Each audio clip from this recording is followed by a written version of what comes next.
Le sage et le village des tempêtes.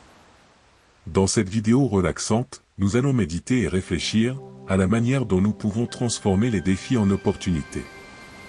Au cœur d'une vallée éloignée, entourée de montagnes majestueuses et de forêts profondes, se trouvait un petit village appelé Tempêtre. Ce nom ne lui avait pas été donné par hasard. Le village, frappé chaque année par des tempêtes violentes, subissait de nombreux dégâts. Les toits s'effondraient, les cultures étaient détruites, et les habitants, fatigués, voyaient la vie comme une succession de malheurs. Le désespoir régnait dans Tempêtre, et les villageois, les épaules affaissées, pensaient que leur sort était scellé, ils étaient maudits. Mais un jour, un homme mystérieux arriva au village. Il portait une longue robe blanche et une canne gravée de symboles anciens.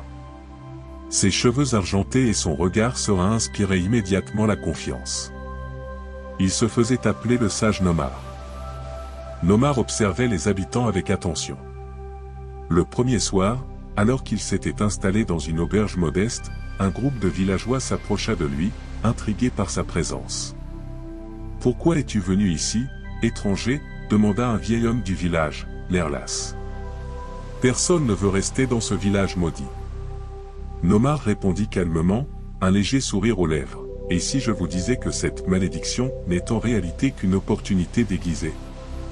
Les villageois échangèrent des regards incrédules. Une opportunité? Comment pouvait-il transformer des tempêtes destructrices en quelque chose de positif? Nomar ne répondit pas immédiatement à leurs questions. Il les invita plutôt à réfléchir sur ce qu'ils percevaient comme des problèmes. « Que voyez-vous chaque fois qu'une tempête frappe votre village ?» leur demanda-t-il. Les réponses fusèrent, des destructions, des pertes, des souffrances, des nuits sans sommeil. Nomar hocha lentement la tête. « Et si je vous montrais une autre manière de voir ces tempêtes ?» Les villageois étaient curieux. Il y avait quelque chose dans la manière dont Nomar parlait qui les poussait à vouloir écouter plus.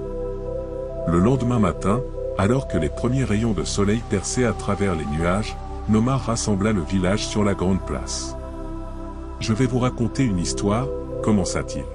« Il y a des années, je vivais dans un autre village, bien loin d'ici. Ce village aussi subissait de terribles tempêtes. Chaque année, des arbres étaient arrachés, les récoltes détruites, et les maisons endommagées. Nous étions désespérés, tout comme vous l'êtes aujourd'hui. Les villageois étaient accrochés à ses lèvres. Un jour, un vieux sage vint dans notre village, et il nous dit que la façon dont nous percevions les tempêtes déterminait notre avenir. Si nous continuions à les voir comme des ennemis, elles le resteraient. Mais si nous apprenions à voir au-delà des apparences, ces mêmes tempêtes pourraient devenir nos alliés. » Nomar s'arrêta un moment pour observer les visages des villageois. Il pouvait voir que certains d'entre eux réfléchissaient déjà. « Nous avons alors changé notre approche, » poursuivit Nomar. « Au lieu de reconstruire les maisons comme avant, nous avons appris à les renforcer avec des matériaux plus solides, et à les orienter différemment pour résister au vent. Nous avons aussi appris à recueillir l'eau des pluies torrentielles pour irriguer nos cultures.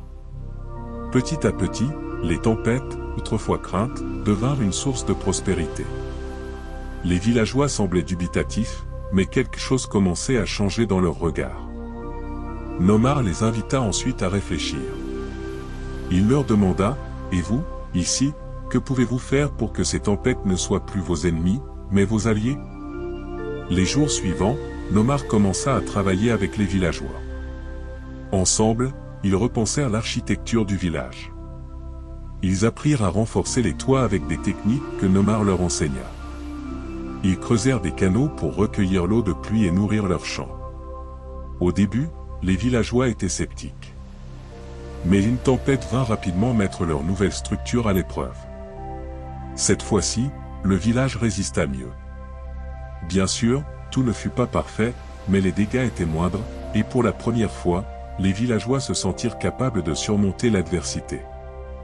Nomar observait en silence, encourageant par sa présence. Chaque jour, il les incitait à voir les obstacles non comme des fins en soi, mais comme des étapes vers leur croissance. Avec le temps, les villageois réalisèrent que les tempêtes étaient devenues une force avec laquelle ils pouvaient coexister. Leur regard changea, au lieu de craindre chaque tempête à venir, ils commencèrent à anticiper ce qu'ils pourraient améliorer encore. Quelques années plus tard, Tempêtre n'était plus un village craintif. Il était devenu un lieu de résilience et d'innovation, où chaque habitant savait que les défis étaient des opportunités pour grandir. Nomar, son travail accompli, quitta silencieusement le village, laissant derrière lui des hommes et des femmes plus forts, plus confiants et surtout, capables de voir les bienfaits cachés derrière les tempêtes. L'un des villageois se souvint des mots du sage lors de son départ. Les tempêtes de la vie viendront toujours. Ce qui change, c'est la manière dont vous les affrontez. Ce que vous en ferez, c'est ce qui définira votre avenir. Je vous propose maintenant quelques minutes de relaxation afin de méditer sur la façon dont vous pourriez transformer vos défis de la vie en opportunités positives.